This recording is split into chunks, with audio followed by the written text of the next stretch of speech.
Hi, I'm Kelly Crane. Thanks for joining. This is Daily Readings with Kelly. Today, we are reading from the book Adult Children of Emotionally Immature Parents: How to Heal from Distant, Rejecting, or Self-Involved Parents. And this is written by Lindsay Gibson. If you've not read this book, it is fantastic, and I highly recommend. This is an excerpt from that book that begins on page 138, and the section is titled Waking Up by Getting Free of Childhood Issues. Working through childhood emotional injuries is the most effective way of waking up from repeating the past. When I say working through, I mean the mental and emotional process of coming to grips with painful realities. Think of it as a process of breaking down something that's initially too big to swallow. You chew on it until it can become a digestible part of your history. Research suggests that what has happened to people matters less than whether they've processed what has happened to them. In a study of the characteristics of parents who raise securely attached children, researchers found that parents who created a secure attachment for their children were often characterized by a willingness to recall and talk about their own childhoods. Even though some of these parents had lived through very difficult childhood experiences, their relationships with their own children were secure, since they had spent time thinking about and integrating their childhood experiences and were at ease with both the negative and positive aspects of their past. It's easy to imagine why children with such parents showed secure attachment. These parents were not avoiding reality.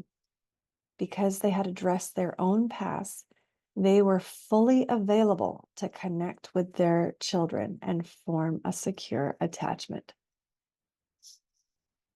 I love this so much.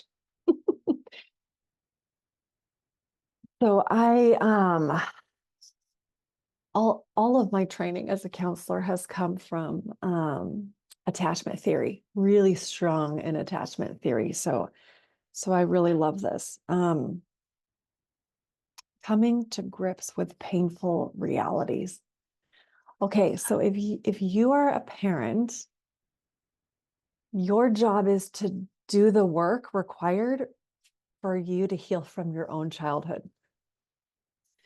And if your parents have not done their work, probably you are impacted by that in some way. So your job as a parent to do your own work and heal your own childhood experience so you don't pass this on to your children, right? This is the breaking of generational trauma.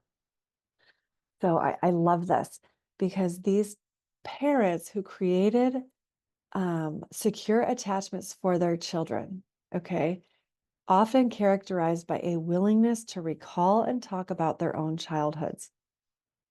They weren't denying their childhoods. It says, even if they've lived through difficult childhood experiences, they were at ease with both the negative and the positive aspects of their past. Okay, so nobody's denying reality here. They're integrating the positive and the negative, and children need to know that. Children need to know that their childhoods aren't supposed to be perfect, that life is not supposed to be perfect. There's positive and negative. If we see our parents modeling the integration and acceptance of the reality that life is both positive and negative, then we will have a better opportunity to be able to deal with our own negative experiences in life. Okay, I love this reading. I highly recommend this book. This book is fantastic. So in the line of work that I do, we often go back into childhood experiences and we let parents take the blame for things that are parents' fault. And us as an adult now have to have the accountability to do something about that. Okay. So I'm very clear. I don't want to parent bash. I think our parents did the best they could. I think we as parents do the best we can. So nobody's bashing any parents. And I will say too that as an adult, when you wake up to your own past and the reality of your own childhood and how that's impacted you, it's not enough to just blame parents and use that as an excuse for your own bad behavior. Okay. We wake up to the reality of our past. We wake up to the reality of this is what our life was. These are the parents we were born with. These were the parents that raised us, or caregivers, if it wasn't direct parents. This is what happened. This is where they failed. This is where they could have done better. This is how it's impacted me. And now what? Now that's for us to pick up the torch and keep doing something with that. Okay. We are dealt the hand that we are dealt with, and it is up to us now to play the hand we're dealt with. So I always want to encourage people. This is like where your accountability comes in. Okay. We can take what was given to us in our history, in our childhoods, but now what? Now it's up to you to do the work on yourself to heal that, especially if you are a parent.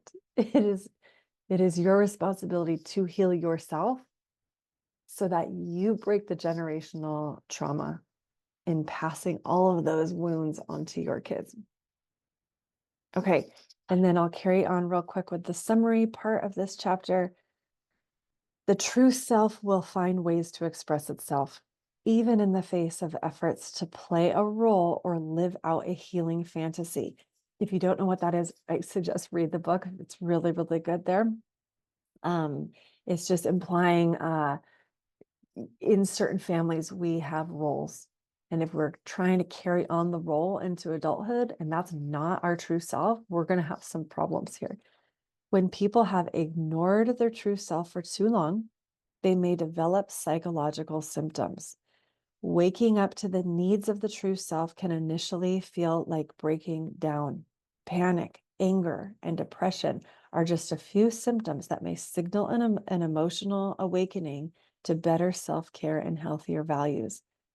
When people process their childhood issues and wake up to their strengths, they gain the confidence to start living from their true self.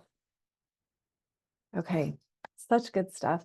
Again, highly recommend the book by Lindsay Gibson. And again, that is Adult Children of Emotionally Immature Parents, How to Heal from Distant, Rejecting, or Self-Involved Parents. Okay, we all have these caregivers that we've grown up with.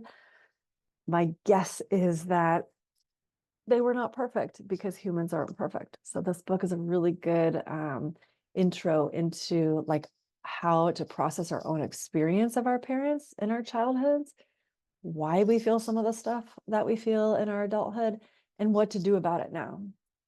So awesome. Yeah, highly recommend. Okay, thanks for joining. See you next time.